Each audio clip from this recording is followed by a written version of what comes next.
England Patriots did not draft a quarterback in the 2020 NFL draft, but they did sign 2 undrafted free agent quarterbacks following the draft. I'm Sierra Goodwill here with Evan Lazar, one of them, Michigan State's Brian Lewerke. What do you like about him? Everyone's talking about his hand size. Yeah, the hand size is the big thing. The biggest hands at the combine, almost 11-inch hands. That's what he's got. And he's big in the pocket too. He's just a guy that's got that kind of pocket presence, 6'4", 220 pounds with big hands. And you watch him and you look at him in general and you just see a guy that looks like a natural at the position. The ball comes out nicely. He's got like an in-sync throwing motion.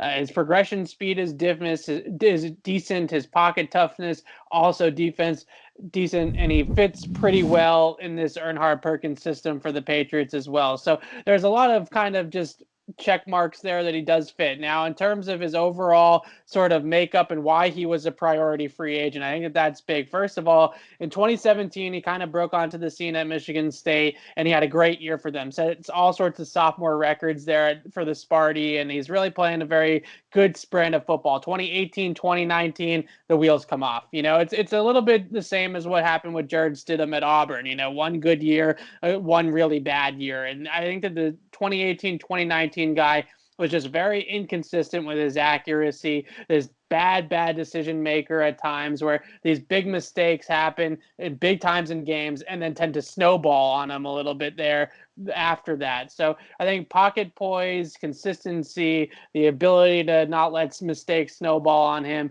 that's a lot to clean up, obviously. But after the 2017 season, he really was a guy that a lot of people pegged in this draft as potentially being, a first or third round pick, somewhere in that first 2-day range. And then it just kind of went all the way off the rails for him, and he ends up as an undrafted guy. A lot of people are making the comparison to Brian Hoyer, undrafted out of Michigan State, and just in his size and what he's able to do, there's a lot of similarities that can be drawn to Hoyer. So he'll have a mentor immediately when he comes to Foxborough. Do you see Lewerke stepping in as that QB3 for the Pats?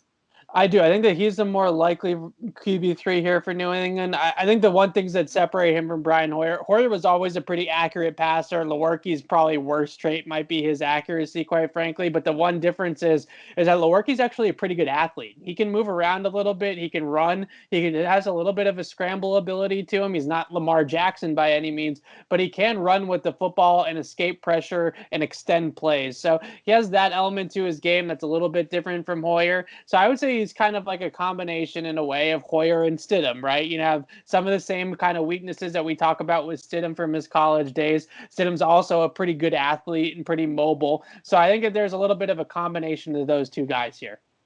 For all of our draft coverage and UDFA signings, head to our website at clnsmedia.com and check out our YouTube channel at Patriots Press Pass.